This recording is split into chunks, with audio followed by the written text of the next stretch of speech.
Bentornati e bentrovati a Storie. Siamo al termine di una settimana che ci ha visti indagare in maniera anche un po' sistematica il primo grande filosofo dell'antichità, Talete.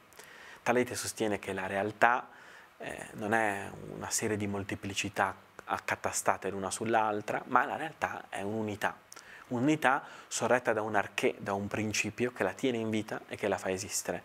E questo principio che la tiene in vita e che la fa esistere è l'acqua, è l'umidità. In tutto c'è un po' di umidità, in tutto c'è un po' di umido.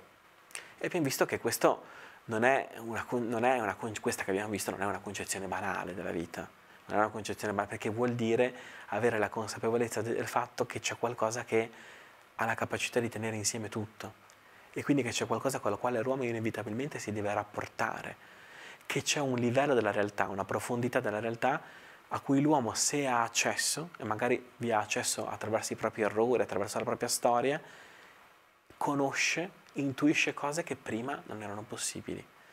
Perché si dice che Talete è il primo filosofo? Perché Talete è il primo ad amare un modo di conoscere le cose che non è quello convenzionale.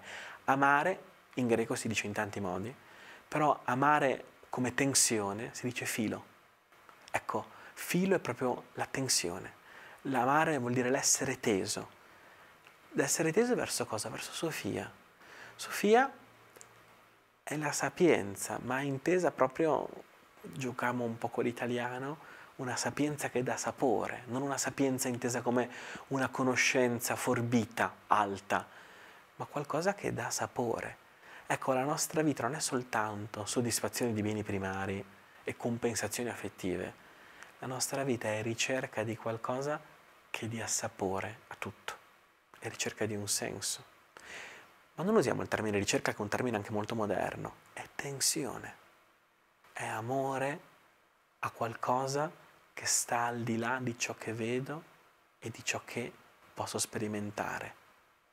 Questa tensione fa di Talete il primo filosofo, primo di una grande scuola, la scuola di Mileto. Mileto è il posto dove Talete vive e dopo di lui ci sarà un suo grande discepolo che incontreremo lunedì, sempre qui, sempre a Storie.